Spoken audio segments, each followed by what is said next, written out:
Si pregunta que cuando se da cuenta que está viviéndose como personaje y que no puede salir de él, ¿qué puede hacer? Pues seguir viviendo en él, pero dándose cuenta. No olvides que el trabajo consiste esencialmente no en pretender cambiar, salir, eliminar, sino en darse cuenta. Y crecer más y más en este darse cuenta. Cuando estás con otra persona, pues procura comportarte lo mejor que puedas dentro de los límites de tu personaje, pero nada más. No hay que pretender cambiar nada. Es un trabajo de maduración. Y todo trabajo de maduración, si se quiere acelerar, si se quiere obligar, lo que se hace es impedir la maduración. Entonces hay que tomarlo con mucha calma, tener mucha paciencia, saber que el trabajo consiste en darse más cuenta y vivir más libremente, más gozosamente, incluso dentro de las limitaciones de las que uno se va dando cuenta. Porque si no, si uno lo que quiere es cambiar, conseguir esto y conseguir lo otro, se está creando un super personal. Es un aprender, ¿sabes? Es un aprender. Es igual como cuando hablas con una persona que enseguida responde cosas. ¿Verdad que tú aprendes a estar atenta para ver si lo que dice suena verdadero o no? Pues igual contigo mismo. No se consigue todo esto en un día ni en una semana. Si hubiéramos vivido más conscientemente, pues sí. Pero como generalmente cada uno ha vivido como ha podido, pues todo esto está por hacer.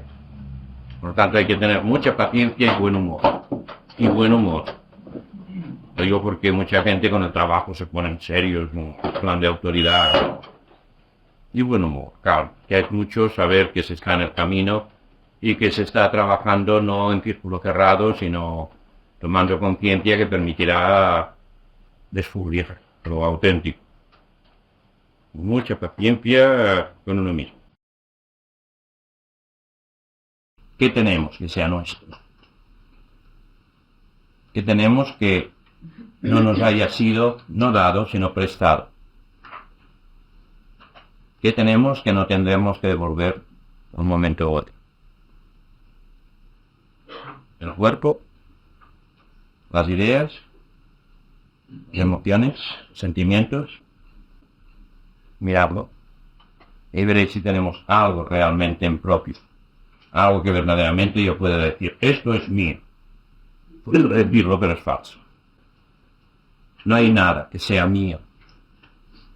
Lo único que realmente puedo cuando lo descubro es lo que soy. No lo que tengo. Lo que soy. Y eso sí. Y eso porque lo soy intrínsecamente, eso no lo he prestado, nadie me lo puede quitar. Lo que soy. Pero todo lo que creo tener, todo, en un sentido profundo, y estamos hablando aquí en una perspectiva de trabajo serio, no, absolutamente no existe la propiedad. Propiedad no es nada más que una idea más. No sé si lo veis claro. Cada uno es lo que es, intrínsecamente. Ahora, todo lo que el cuerpo y incluso los logros que uno consigue con ese cuerpo y esa mente, todo esto se hace gracias pues a la verdad del cuerpo y de la mente y de las circunstancias, pero sigue siendo algo que no es mío. No es mío, no existe nada que sea mío.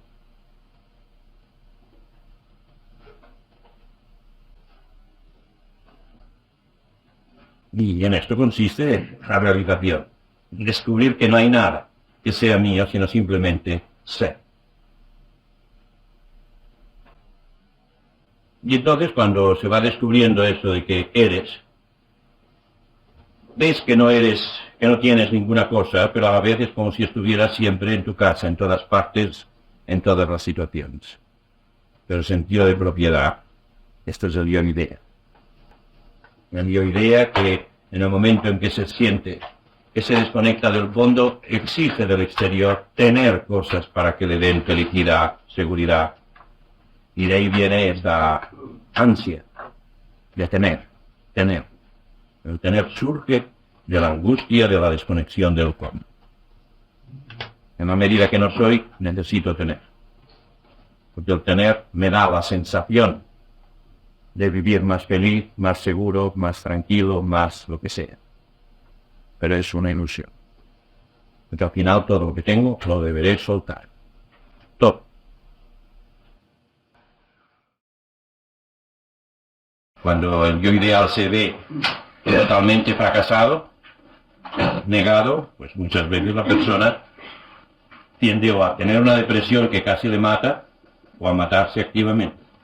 Y las depresiones siempre son esto, ¿eh? Las depresiones psicológicas siempre es este sentimiento de fracaso de lo que yo había creado como ideal. El yo ideal.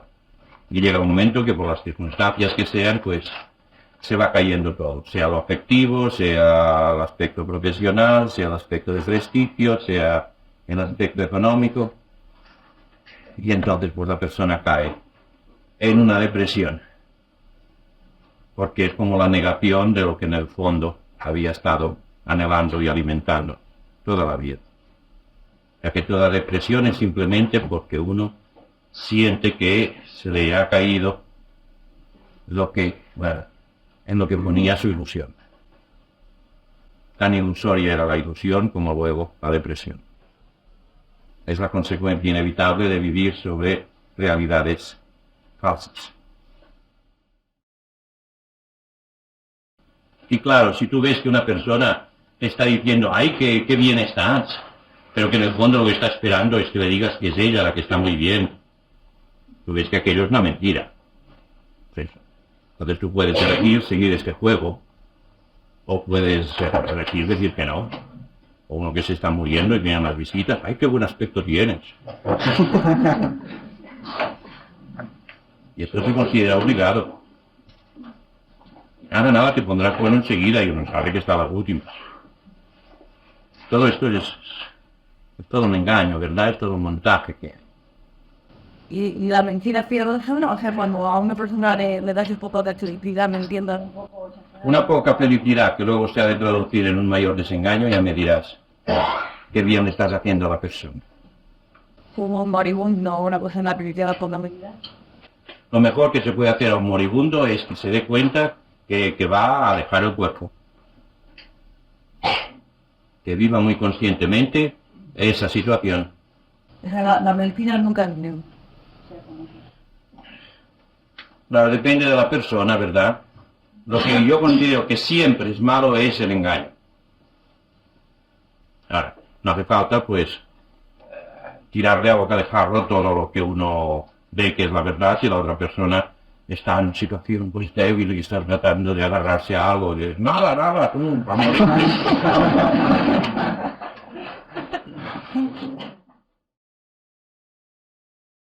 La reencarnación se hace de un modo inevitable en virtud de las identificaciones que hay dentro. O sea, uno las elige, pero no es porque uno diga, a ver, ¿qué panorama hay aquí? Me quedo con esto, me quedo con esto. No. No es como si uno fuera al mercado, sino que la elección viene hecha inevitablemente por las atracciones o repulsiones que hay todavía dentro. Con los residuos que digamos que quedan de la existencia última. Es lo mismo que ocurre en la vida actual. Estamos dirigidos, conscientes o inconscientemente, por lo que son nuestras afinidades, sea por deseo, sea por rechazo. Y lo mismo estamos atraídos por lo que deseamos que por lo que rechazamos. Pero esto funciona igual, es un principio que funciona. Mientras exista la mente, funciona porque todo es un juego de la mente. En la medida que yo creo que esto es lo bueno, que esto es lo real, que esto es lo mío, lo que me hace ser, entonces yo quedo atado a esto y esto queda atado a mí, hasta que vaya sufriendo las consecuencias de este error.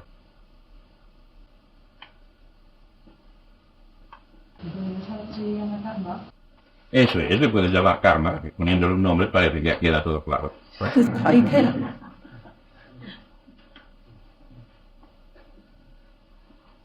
Que entonces si alguien llegase a realizarse totalmente, ya después que La reencarnación ya no sería... Pues se acabó la historia, sí. Ya no había reencarnación. Y claro, es que esas preguntas, como se hacen desde el punto de vista actual, en el que parece que el único bien, el mayor bien es la existencia en el cuerpo, el suponer que llega un momento en que uno no reencarna más parece un mal. De hecho, las respuestas siempre pueden dar lugar a malentendidos. La existencia dentro del cuerpo es como una especie de limitación en que uno está viviendo de una manera muy parcial y muy limitada la plenitud que uno es de realidad, de felicidad y de inteligencia. Es como si uno se metiera estos trajes que llevan los astronautas, por ejemplo, tan gordos y tan pesados que les impiden los movimientos. Pues esto en lo físico, en lo afectivo, en lo mental. O sea que es una auténtica limitación. Lo que pasa es que como esta mente adquirida, esta mente no conoce otra cosa, entonces esto parece que si te quitan eso, te quitan todo. Pero en la medida que se va trabajando y se va uno despertando, uno aprende a reconocerse más allá de este cuerpo. Y aprende a despertar a la conciencia que está, que soy, que es inmensa, que es fabulosa. Entonces el funcionar a través del cuerpo es una auténtica limitación. Y por eso llega un momento que lo que uno ve que tiene sentido es el llegar a liberarse de eso para vivir plenamente lo que uno es. O, una vez liberado, utilizar el cuerpo como un medio particular para realizar una labor concreta en el mundo de los hombres en el plano físico. Se cambia completamente la perspectiva en la medida que uno va despertando interiormente.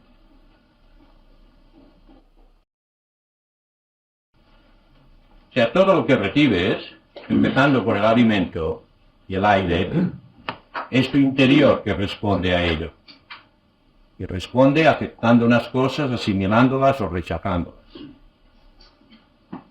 Si ves este ejemplo de lo físico, lo más tangible, pues puedes ver luego que esto se produce analógicamente en todos los demás niveles, en lo afectivo y en lo mental.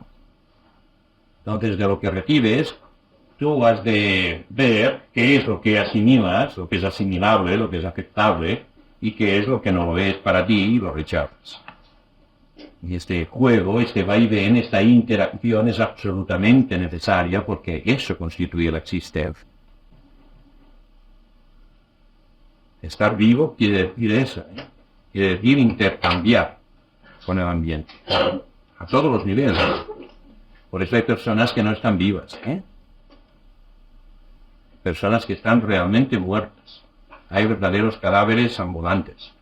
Conservan las funciones vitales, pero mentalmente no asimilan, afectivamente no asimilan, no dan, no se abren, no hay una interrelación, no hay una renovación. Y en la medida que no hay esta renovación, el inmovilismo interior esto es ser un cadáver. Mira, el yo ideal siempre funciona de un modo compulsivo. Siempre, porque su naturaleza es compulsiva. Necesito llegar a ser o a conseguir. Necesito, porque estoy huyendo de algo. Y eso le da un carácter de tensión, de necesidad, de tal manera que si no se cumple, yo me siento hundido, en el grado que sea. En cambio, lo que es expresión de la gravedad central que soy, surge de una manera libre y espontánea. Y no deja residuos, ¿no? O sea, lo que nos hace crecer es el yo experiencia, es el ejercitamiento activo de nuestras facultades. Y por eso es parte del desengaño de muchas personas que a través sea de meditación o a través de lo que sea, pues llegan a tener unas experiencias o unos estados determinados. Les parece fantástico, pero luego se va a eso. Y no solo se va, sino que cuando uno quiere renovarlo, luego no hay modo. Y es por esto, porque los estados son simplemente un reflejo de lo que permite la mente. En el momento que la mente se abre, entonces es posible que de repente uno tome conciencia de un poquito de esa cosa inmensa que somos. Pero Como luego vuelve la mente a su modo, a su fórmula habitual, entonces bloquea de nuevo. En cambio, esto deja un resultado cuando no te conformas solo en sentir, sino cuando es un vivir. Cuando llegues a vivir lo de la vida diaria de un modo pleno y de un modo plenamente consciente, entonces descubrirás otros niveles de expresión, de interacción, de existencia, más allá de lo que ahora llamamos vida diaria.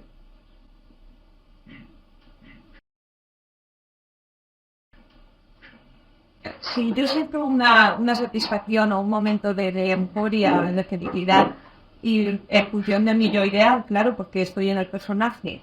Entonces, pero me doy cuenta de que lo vivo porque está de acuerdo con mi yo ideal. Y entonces, ese darme cuenta me vale para mi yo experiencia. No, lo que te vale para tu experiencia es que eso de lo que te das cuenta lo traslades a tu vida activa. Activa quiere decir... Sí, o sea, tú andas muy distinto cuando estás muy contenta de cuando estás triste. ¿Ves? Ahí tienes un modo. Tú hablas con un tono distinto y con unas palabras y con una visión distinta cuando estás muy clara que cuando estás oscura mentalmente. ¿Sí? Pues eso, simplemente eso. Dar expresión concreta en tu vida diaria a tu estado interior, que no se quiere en un estado. Es como la música, ¿verdad? Tenemos la costumbre a quienes gusta la música de escuchar la música estando muy quietecitos y muy bien puestos. Y entonces sentimos las cosas por arriba o por dentro o por donde sea. Y después los señores de la música pues se levantan, ponen los violines en su estuche y cada uno se marcha a su casa. Y entonces, ¿qué queda de la música? Queda solo un recuerdo. O sea, la música, como toda arte, es para ser vivida, no solo para ser sentida. Por lo tanto, debiéramos ser todos allí los que en la música debiéramos dar expresión. Claro que en lugar de un concierto sería un desconcierto. Pero la música, como todo lo que es algo que se actualiza en la conciencia, es para encarnarlo plenamente. Y por eso los pueblos primitivos pues eran muy sabios porque no concebían estar sentaditos escuchando como uno daba un concierto de tambor. Sino que todos se ponían pues a seguir el ritmo y a dar expresión a aquello. Oye, Antonio, ahora que has estado hablando de esto de la música, Sí. oye, ¿te nota que puede ser una cabeza un poco mal si cuando escuchas la música, por ejemplo, es como si se crease un escenario arriba y una serie de personajes les dices vida y así? O sea, ¿es natural, es algo normal o es anormal? Es normal, es muy frecuente y muchas personas tienden a crear todo ese escenario, a escenificar, diríamos, representarla visualmente. Pero eso es bueno a condición de que a la vez uno se dé permiso para sentir la música. O sea, que no sea solo una huida hacia la mente a través de la representación, sino que sea un sentir, oír sentir, y entonces que este sentir se exprese a través de escenas, ¿vale? Pero que sea desde el sentir. O sea, dándose permiso para sentir y expresar lo que uno siente. Es dándose permiso. O sea que Sentir la música, es una felicidad positiva, ¿no? Para quien le gusta, sí, claro. cualquier cosa. Cualquier clase de arte.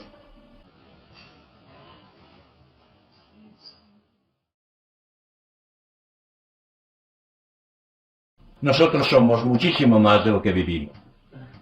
Y vivimos solo lo que vivimos porque nuestra mente, las ideas aceptadas de nosotros mismos, no nos permiten vivir nada más de lo que estamos viviendo. Entonces, este más que somos se puede expresar o bien a través de un yo ideal, o a través de una experiencia religiosa, o experiencia metafísica, o una experiencia simplemente pues de paisaje o de amplitud. Entonces ese estímulo, por el hecho de que de repente da una idea o una visión, una imagen nueva, permite que algo mayor pase. Entonces se ve claro que hay eso. eso grande, pero que nosotros estamos deteniéndolo con nuestra visión pequeña. Cuando yo ensancho la mente, esto se actualiza. Pero claro, se actualiza solo como un sentido. No está integrado en nuestro modo de funcionar. Y hay el peligro de que al volver yo a mi modo habitual de funcionar, vuelvo a cerrar las puertas y esto quede solo como un recuerdo. Sea en modo como ha venido que sea. Porque lo mismo se aplica a lo que son experiencias espontáneas que puedan venir de lo más grande, de lo superior. Entonces, el principio es que yo he de aprender a vivir fuera lo que vivo dentro. Hacer de cara al exterior lo que yo soy en mi interior. Para que lo de arriba y lo de abajo lleguen a ser una sola cosa. O sea, realizar la unidad dentro-fuera para que se realice la unidad arriba-abajo. Uno llega a vivir con una plena evidencia de que es constante, que hay esta inmensidad por ahí, que soy esa inmensidad, pero que estoy viviendo en una pequeñez extraordinaria. Y que eso que estoy viviendo es simplemente porque estoy viviendo dentro de un esquema mental limitativo. Entonces uno, cuando esto se da cuenta, y solo se da cuenta no teorizando, sino experimentando, entonces va viniendo el atreverse a vivir con la mente abierta. Y en la medida que uno vive con la mente abierta, pero despierta, capaz de integrar, de ordenar las cosas, pero sin tensión, entonces se va transparentando más y más esa conciencia mayor. Y eso es importante para muchos que están en línea con el trabajo, porque muchos lo que esperan es sentir experiencias, o tener experiencias. Y uno se puede pasar la vida teniendo experiencias, sin avanzar gran cosa. Lo importante no es tener experiencias, sino que las experiencias que se tengan se integren totalmente en mi ser concreto. Eso. Ya que no me guarde nada dentro. Que todo yo sea expresión. Eso obliga a una transformación a mi mente, a mi afectividad y a mi cuerpo etérico, a mi estructura vital. Pero a la vez es el medio para que yo sirva de estímulo para el despertar de otros. Aunque no hable para nada de temas de estos. O sea que es una doble función. Por un lado, una progresiva sutilización, elevación o transmutación de mis propios vehículos. Y a la vez un estímulo para que los demás o el mundo en sí vaya recibiendo más estímulos de orden más sutil. Es una existencia limitada, artificialmente limitada. ¿De qué manera lo que estamos viviendo viene dictado por esa cantidad de ideas, de creencias, de consignas que están funcionando desde dentro? Y cómo uno cree ser lo que vive conscientemente, pero de hecho está funcionando en uno lo que uno no se da cuenta que está existiendo dentro de uno. O sea, uno cae en la cuenta de que está viviendo de un modo minúsculo, siendo una realidad inmensa. Y que todo eso es debido a que están actuando una cantidad pues de ideas, todo un tejido, una red de ideas que están impidiendo que yo viva todo lo que conscientemente veo y deseo. De ahí surge pues la necesidad de hacer un trabajo a ese nivel de las consignas, de los condicionamientos, del yo-idea, de todo lo que hay en el inconsciente. Que es una continuación ahora del trabajo, ¿verdad? Trabajo os dije, limpiar el inconsciente. Una parte del trabajo, una fase del trabajo. Pues ahora vamos a hablar más específicamente de esto.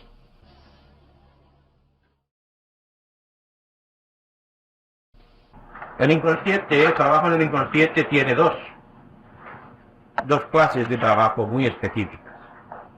La primera forma de trabajo es que yo cambie las ideas o creencias que hay en el inconsciente, o sea, que yo reeduque ese inconsciente. La segunda parte es que yo liquide todas las situaciones que han quedado pendientes en el inconsciente. Son dos trabajos distintos. ¿Entendéis? Una cosa es cambiar las ideas, reeducar, o sea, eliminar el error, los errores que hay, y otra cosa es permitir que todo lo que hay inacabado o retenido en el inconsciente se actualice, se liquide. Veamos cómo reeducar el inconsciente. Sí, de hecho, pues ya ni haría falta explicarlo porque es natural, es evidente. Si miráis y reflexionáis sobre todo lo que ya se ha explicado. Nuestro inconsciente en el fondo es como nuestra personalidad infantil. Es la personalidad infantil que ha aceptado unas ideas de unos modos y sobre estas ideas que ha aceptado luego se van añadiendo otras. Pero básicamente viene definido por eso, por la mentalidad infantil que está persistiendo y actuando en nuestro fondo. Cuanto más profunda una cosa, quiere decir que es más antigua. O sea que lo mismo podemos hablar en términos de tiempo, la infancia, cuando yo era pequeño, o podemos hablar en términos de profundidad psicológica. La profundidad psicológica se puede ver como presente, ahora lo profundo. Pero hablar de ahora lo profundo psicológico es lo mismo que decir lo que me pasó cuando yo tenía 4 años, 3 años, 6 años. ¿Entendéis? Son dos modos de hablar de lo mismo. ¿Vale? Es como un lago, ¿verdad? El árbol que se va formando por capas superpuestas. Y entonces, pues lo mismo es el presente como profundidad del tronco, que se puede hablar de tiempo. Por eso el trabajo se puede hacer en términos de tiempo o se puede hacer en términos de presente. Da igual. El trabajo consiste, el trabajo base, en que en momentos en que yo tenga mi conciencia, diríamos, adulta, tranquila, relajada, por ejemplo, los momentos en que estoy descansando o que estoy antes de dormirme, que mi conciencia actual, crítica, la que razona, la que quiere y todo eso, pues está tranquila, entonces es cuando hay mayor permeabilidad, mayor acceso a estas zonas profundas o a esta situación de la infancia. Y entonces, manteniendo ese estado profundo y dirigiéndose al aspecto más profundo o dirigiéndose al aspecto infantil, evocando cuando uno era un niño o una niña muy pequeño, entonces hablarle y decirle lo que es la verdad. Decirle, mira, tú no eres ese niño o esa niña que ahora se vive de esa manera desgraciada o triste o enfadada o tal. Sino que realmente lo que tú eres un foco inmenso de energía, un foco inmenso de claridad, de luz y un foco inmenso de felicidad y amor.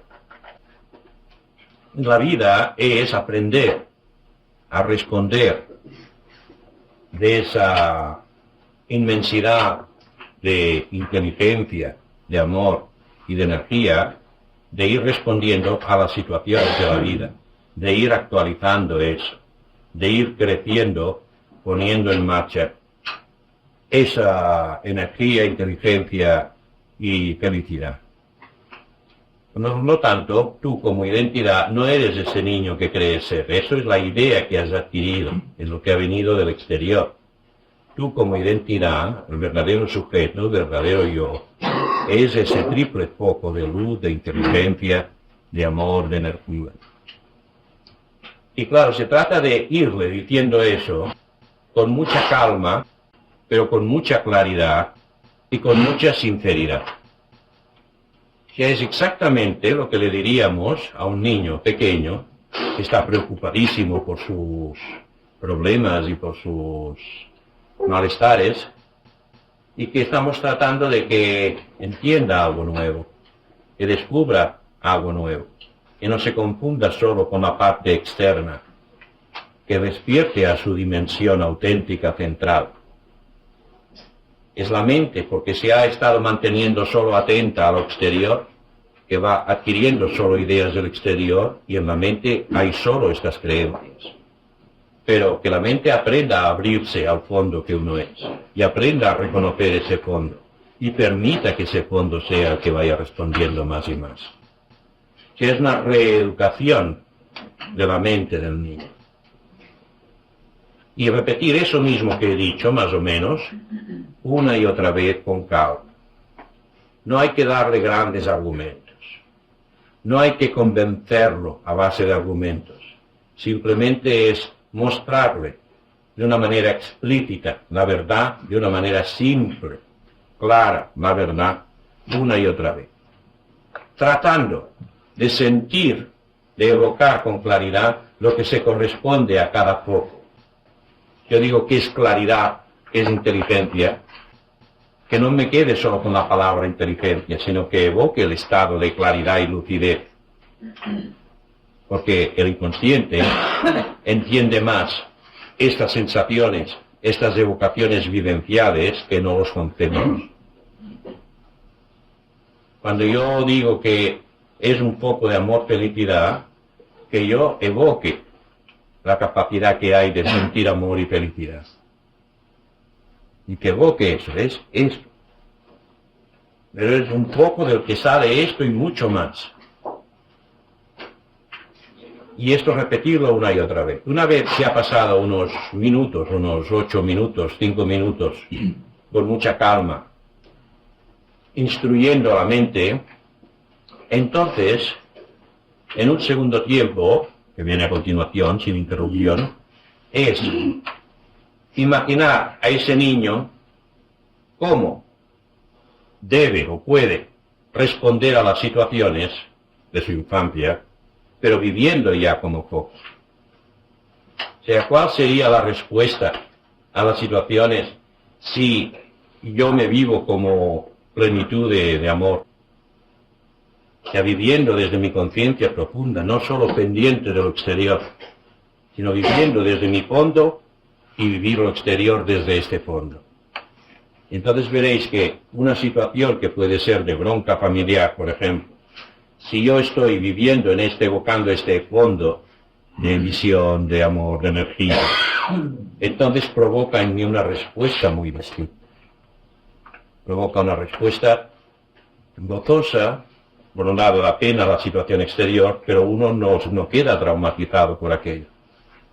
Porque ante aquello la respuesta siempre es de energía, de amor, felicidad y de comprensión. Ese trabajo es simple, ¿veis? No ha de ser una técnica fría. Ha de partir de la comprensión adulta, en la medida que intuís que realmente la identidad constante de uno es este triple foco. Y entonces ser consecuentes, instruir a la parte infantil que está todavía presente con las ideas antiguas, e instruir esta mente de acuerdo con lo que es la verdad tal como la intuís. La primera parte es solamente recordarte a ti de pequeña en general, sin ninguna situación en particular. Una vez está hecho esto, entonces puedes evocar esta situación particular que recuerdes. Y entonces ver cómo se produciría tu respuesta de acuerdo viviendo este fondo. Y lo que se trata no es de arreglar problemas, sino de reeducar, de liberar, de realizar a ese niño. O sea, la dimensión infantil. Porque luego queremos realizarnos a un nivel adulto, pero nos encontramos que nuestro nivel profundo de conciencia sigue identificado, sigue con sus miedos, con sus hostilidades, y por lo tanto no hay disponibilidad profunda. Por lo tanto, hay que realizar. Y realizar quiere decir que descubra su naturaleza auténtica, esa dimensión infantil, para que quede libre el camino, claro, disponible, para que luego pueda venir una realización a nivel más adulto. Ese trabajo ha de hacerse incansablemente. No es un trabajo para hacer 2 o 3 días. La reeducación de la mente infantil requiere meses de trabajo diario. porque la eficacia depende de la profundidad del estado que consiga evocar. Y claro, esa profundidad no se alcanza de entrada, y a veces hay días que se alcanza y al día siguiente no se alcanza, y solo la persistencia, el trabajo perseverante va permitiendo ir ganando una mayor profundidad. Por lo tanto, es un trabajo a hacer sin ponerle tiempo. Solo este ejercicio hecho persistentemente, con sinceridad, producirá cambios inmensos. Cambios que vendrán de un modo muy sutil, pero que serán a veces, en unos momentos dados, como aparatosos. Porque estamos cambiando la base de nuestro funcionamiento automático.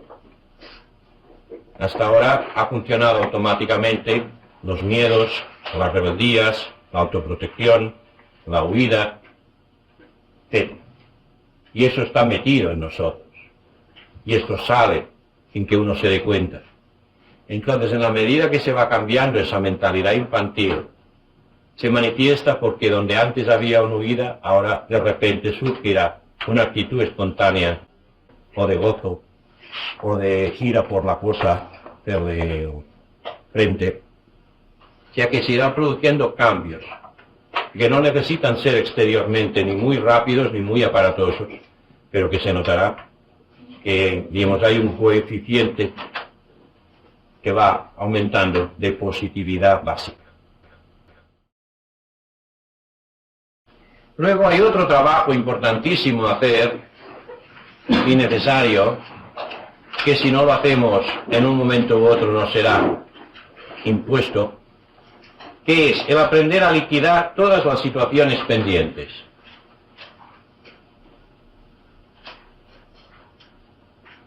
La mente debiera funcionar como un registro y un transformador de entradas y de salidas.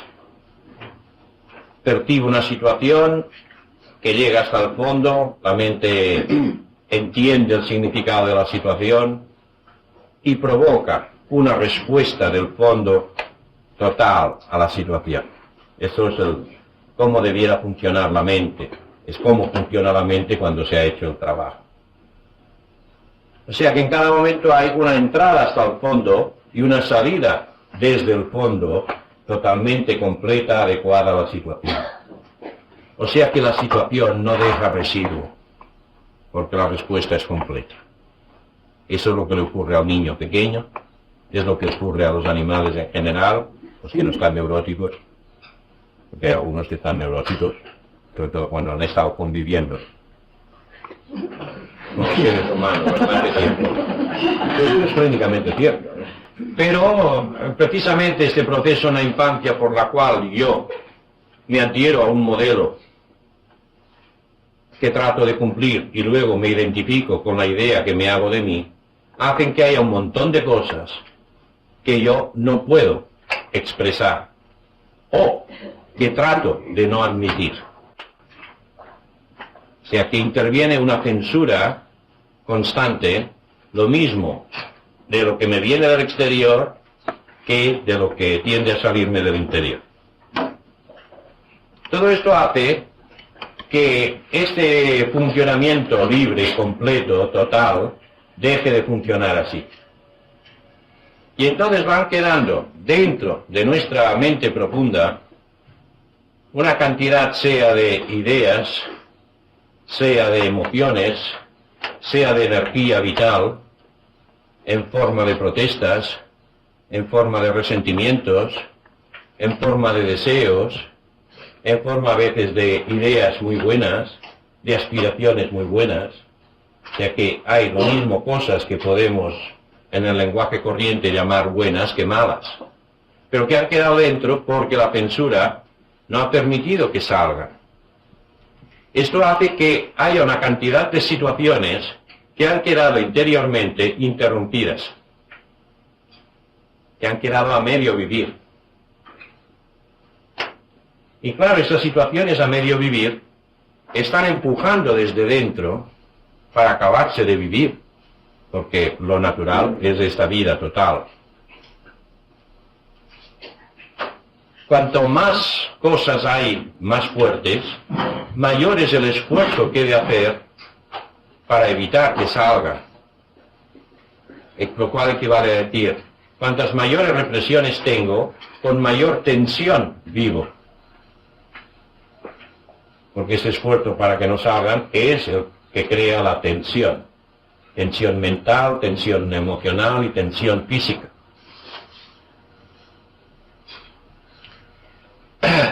Yo no tengo libre acceso al fondo central que soy si no limpio, si no vacío, si no liquido todas esas cuentas pendientes que hay en mi interior. Y esto es una necesidad natural. Yo puedo vivir con todo eso a cuestas, pero un día u otro, aunque sea al dejar el cuerpo físico, todo eso tendré que revivir en un intento de liquidar. Esto es lo que constituye los estados post-mortem, que se llaman a veces pues de cielos o de infiernos intermedios. El purgatorio es el revivir todas las cosas que están pendientes, porque como entonces desaparece la censura, la capacidad de censurar, o por lo menos disminuye mucho, entonces todo lo que dentro está empujando tiende a salir. De cara a la realización, esta limpieza es totalmente necesaria para que haya una transparencia y una unidad. Transparencia y unidad en los tres vehículos: vehículo físico, vehículo astral y vehículo mental. A ver, ¿qué hacer para limpiar todo eso? Es muy fácil. No os podéis quejar, todo lo que os explico es muy fácil. Las cosas que no he vivido, que no he acabado de vivir, ¿por qué no las he acabado de vivir? Porque mi mente consciente ha dicho no. Porque mi mente consciente ha censurado, ha dicho prohibido. Prohibido sea porque no está de acuerdo con la moral aceptada, sea porque yo tengo miedo yo de sentirme mal, o porque se opone al modelo ideal que yo me he hecho de mí mismo. Por una u otra de las razones, la cosa ha quedado interrumpida por un gesto de contracción mental que quiere decir no. El sí quiere decir apertura, el no quiere decir contracción. Pues se trata ahora de, viendo la necesidad de vivir toda mi verdad, pues que en lugar de decir no a la situación, yo le digo sí. O se trata del gesto interior por el cual yo acepto vivir aquello que está pendiente, sea agradable, sea desagradable, por una exigencia de vivir toda mi verdad, de ser sincero, de ser yo de una pieza.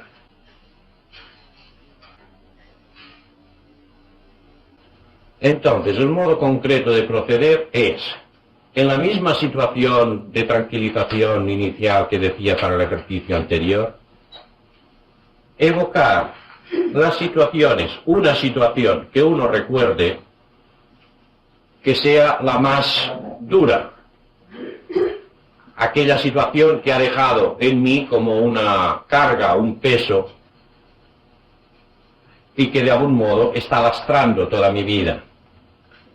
En ese caso que se decía, el resentimiento hacia la madre porque no ha recibido uno el afecto y comprensión que uno esperaba, sino quizá lo contrario. Entonces esto es como un peso que está dentro. O puede ser cualquier otra situación. Entonces es revivir la situación, sobre todo si hay varias situaciones, revivir la primera la más antigua, la inicial, la más profunda, si uno se acuerda, o si no, partir de lo que uno recuerda. Y entonces permitir, manteniéndose por un lado muy consciente, permitir que esa situación adquiera en mi mente toda la fuerza que tenía en aquel momento. O sea, es permitir no solamente recordar, sino sentir lo que va junto con el recuerdo. Esta fase del sentir es fundamental. Veréis que en cuanto uno me empieza a evocar la situación y a permitir el sentir, viene inmediatamente una tendencia o a cerrar o a reaccionar en contra. Es lo que hemos estado aprendiendo a hacer toda la vida, desde pequeños. Y ahí es cuando, estando alerta, dices no. Ante esta situación, no quejarme, no agredir, no cerrarme y huir, sino vivir la situación del todo. Y aceptar el malestar que esto produce. De hecho, es aceptar aquella realidad tal como está grabada dentro. Esto a veces puede ser muy difícil porque dentro puede estar registrado como algo muy penoso, muy desagradable. Y se trata de que en la medida que yo pueda, acepte vivir eso. Aceptar simplemente. No es interpretar, no es justificar, sino simplemente aceptar vivir, que es lo que yo no acepté en su momento.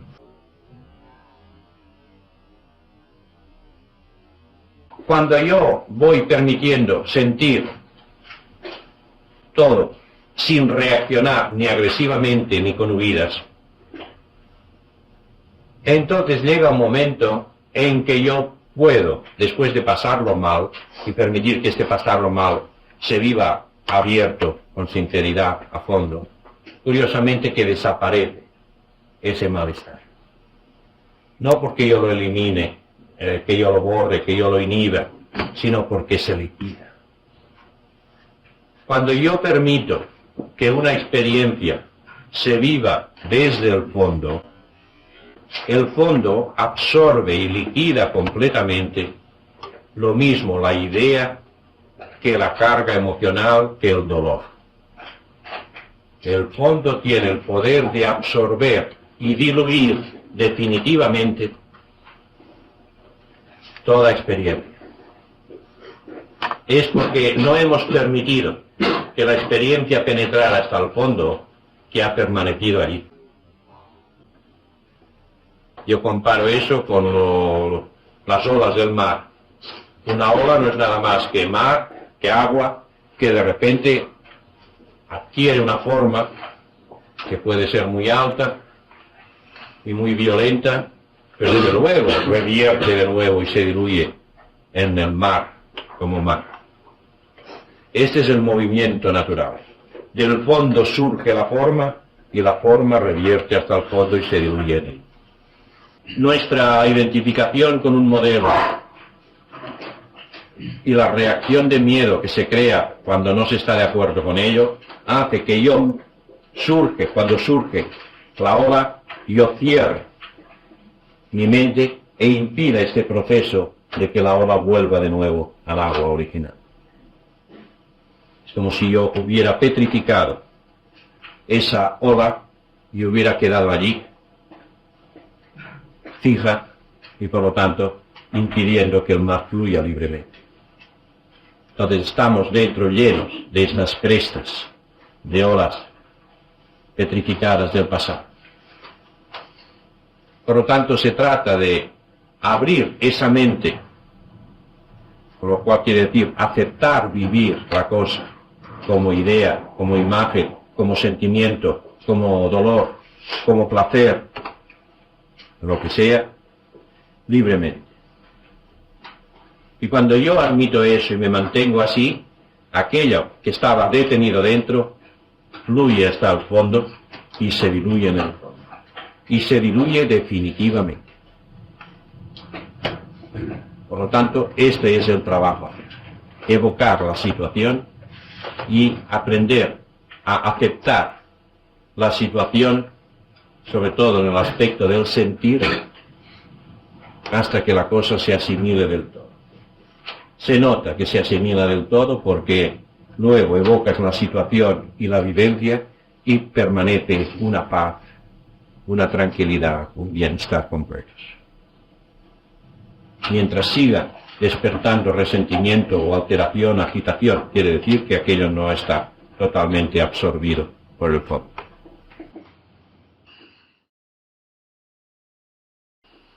La fuerza de la situación actual se apoya en la situación infantil. Y si no resuelves lo infantil, que es como el cimiento, como la base, te será muy difícil eliminar la parte actual. Notarás que a medida que hagas este trabajo, tu modo de vivir las cosas irá cambiando solo. Entonces te darás cuenta que no son tanto las situaciones, sino tú ante las situaciones. Y curiosamente, cuando cambias tú ante las situaciones ellas a su vez cambian. Que parezcan inamovibles. Pero el trabajo está cambiando uno, que es lo que depende de uno. Mucha gente se está esforzando en cambiar situaciones. Y si al final consigue cambiar la situación, vuelve a renovar otra vez el mismo problema en otra situación. Porque el factor problema es el de dentro.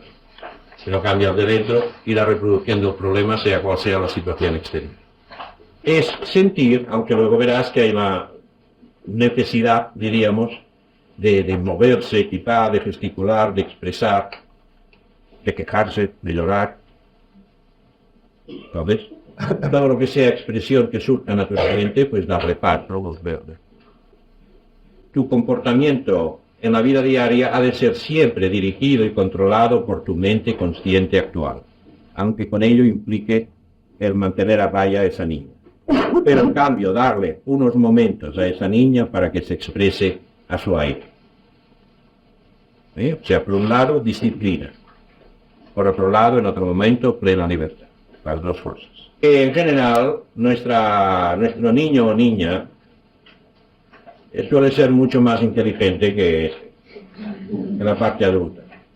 Y cuando está en situaciones serias, es lo que da más risa.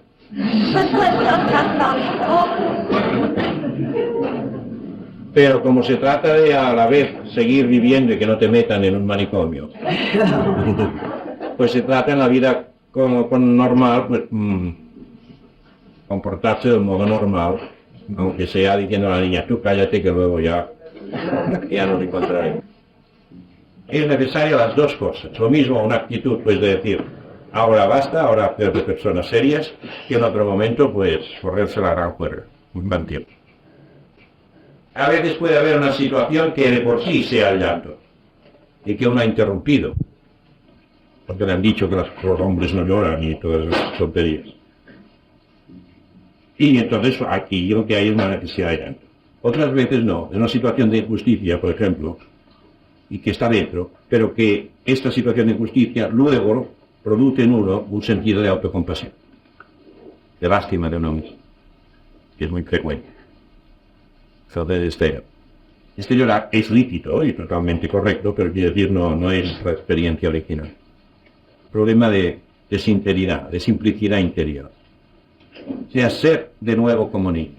Por eso hay que adoptar esa actitud en la que la mente crítica y la voluntad están más tranquilos. ¿Sí? Pero la parte espontánea y afectiva pues pueda funcionar con mayor libertad. Y esto a veces puede requerir varios intentos. De momento es trabajar con aquello de lo que uno es más consciente. Si te encuentras alguna vez que predomina lo que sale de dentro, oblígate a abrir los ojos, a respirar profundamente y a hacer ejercicio físico muy fuerte y muy consciente. Levantar pesos, porque la conciencia física sirve para frenar, para inhibir la salida del cuerpo.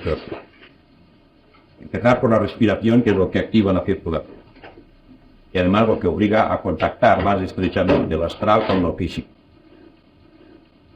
Y luego a partir de ahí verás que puedes intentar mover.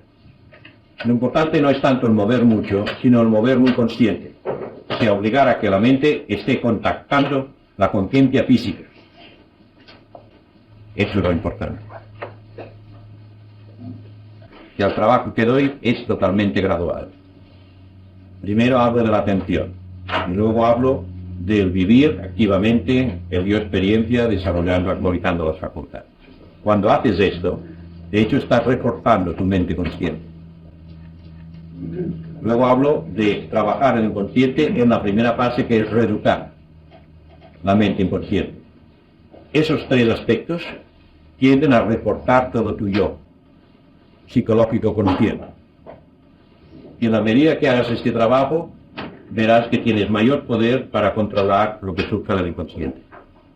Si de momento temes que todavía sea demasiado fuerte, aplázalo y sigue trabajando esos aspectos, que son todos ellos de afirmación y de desarrollo positivo del yo exterior.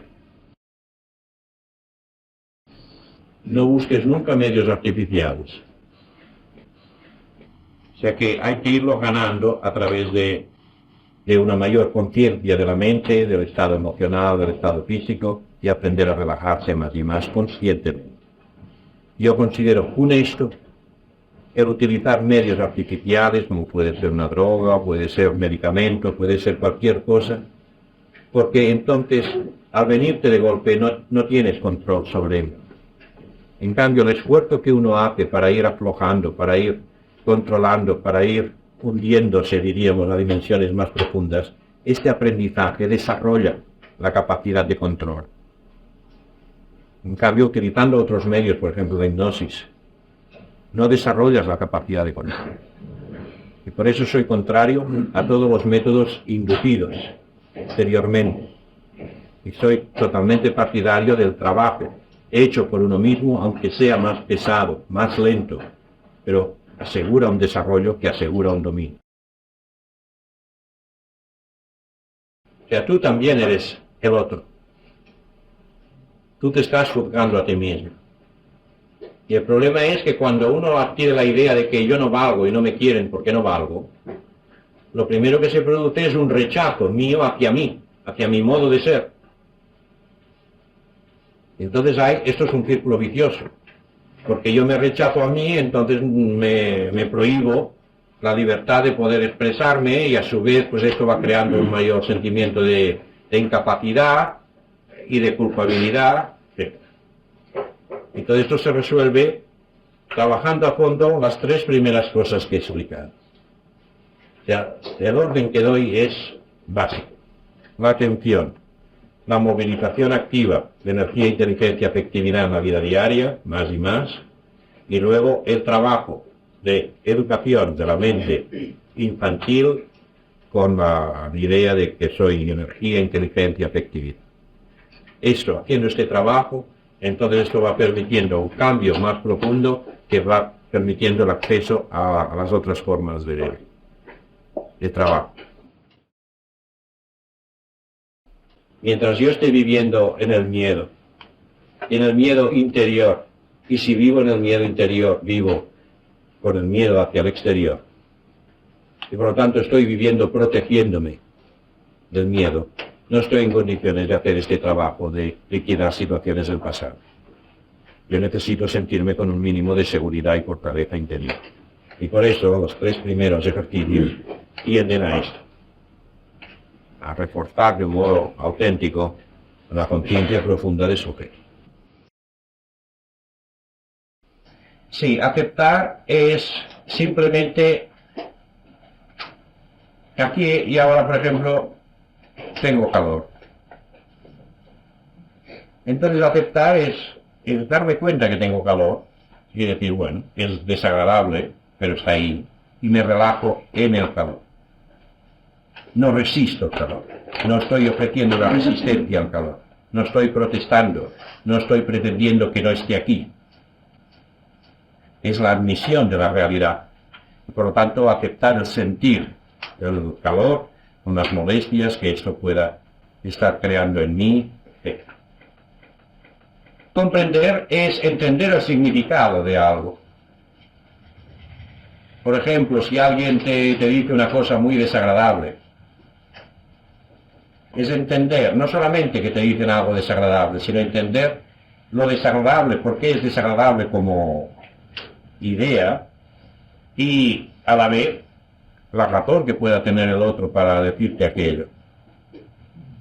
O sea que es un aspecto del comprender más de tipo mental. Ahora, puede haber veces que no puedas comprender, porque a veces las actitudes de ciertas personas en un momento dado pueden ser totalmente irracionales. Más que expresar una razón, expresan un sentimiento, una emoción. Y entonces, por el simple hecho de aceptar, bueno, esto es así, ha sido así en ese momento, a fondo, aunque no llegues a una comprensión plena, pues también vale. Es sobre todo esa actitud de no resistencia, de no oposición. Aceptar vivir las cosas tal como son y aprender a dar una respuesta total a las cosas tal como son. Si aceptar no quiere decir encontrar bien hecho algo que a lo mejor está mal hecho. Aceptar quiere decir que yo vivo la realidad tal como en este momento se me presenta. Si yo ahora tengo un dolor de un tipo u otro, ese dolor está ahí, es un hecho. Yo acepto que ese dolor está ahí. Y aceptarlo quiere decir que yo lo vivo a fondo. Ahora no quiere decir que me quede pasivo frente a eso. Lo vivo a fondo, pero desde mi fondo respondo si hay algún medio para aliviar el dolor. Pero desde el fondo, primero se ha aceptado el hecho, y luego viene la respuesta inteligente al hecho. En cambio, lo habitual suele ser, hay un dolor, enseguida crispación física y mental, y buscar solución, o huir o protestar. Con ello estoy impidiendo que yo viva a fondo la cosa. Curiosamente, cuando yo me abro a la cosa desagradable, del fondo surge una capacidad de respuesta y a veces de curación que parece milagrosa. Y no solamente es la asimilación de lo desagradable, sino capacidad de curación. Por ejemplo, si haciendo una cosa os quemáis, si en el momento que os quemáis, en lugar de hacer como se hace, y quejarse y corriendo a buscar lo que sea, realmente os abrís a la sensación de quemadura, permitiendo que el fondo, todo él perciba aquella quemadura, instantáneamente, veréis que al cabo de un momento en que duele mucho, desaparece el dolor. Y desaparece incluso muchas veces la ampolla que se forma y el dolor que dura. O sea, hay una capacidad de respuesta curativa instantánea, a condición de que se haga instantáneamente. Es decir, lo ideal sería que te pille ya estando abierto. Y lo mismo ocurre con dolores de tipo psicológico y dolores físicos. Y es nuestra resistencia a ello lo que impide que estén funcionando nuestros recursos profundos. Si yo acepto pasarlo mal, puesto que el mal está ahí, liquido la situación. Sí. Nada de regocijarme, simplemente no cerrándose a ello. Lo que he explicado antes del mal y de todo. Entonces es no cerrando, permitiendo que la angustia o el miedo o lo que sea esté ahí, yo lo estoy viviendo y sufriendo, pero conscientemente, y entonces esto se liquida. Pero en mí, en todos, hay el hábito de defenderse de lo desagradable. Y entonces al defenderse se cierra y se impide que se viva en profundidad y que se liquide. Entonces esto queda dentro cristalizado. O sea, yo huyo de lo desagradable, pero lo desagradable me sigue por todas partes. Rastro conmigo. El conformismo es permanecer pasivo ante unas cosas. En cambio, la aceptación es aceptar la realidad tal como es hasta el fondo y responder desde el fondo a esta realidad. O sea, el conformismo es una actitud pasiva. En cambio, la aceptación es una actitud que es a la vez comprensiva y activa. Porque lo mismo que hay una aceptación hasta el fondo, hay una respuesta a esta situación desde el fondo. El conformismo no es positivo. El conformismo, en ese sentido que se dice, no es positivo porque es una actitud pasiva. Porque no es una actitud que se vive uno enteramente en una situación. Se podría definir en una persona que es indiferente, el conformismo, o sea, una persona que es indiferente a Puede, no lo sé, depende. Si la indiferencia es de ese tipo, pues sí, pero hay indiferencias de otros tipos. Bueno, ya tenemos otra dosis. ¡Qué trabajo! Hasta la tarde. Adiós.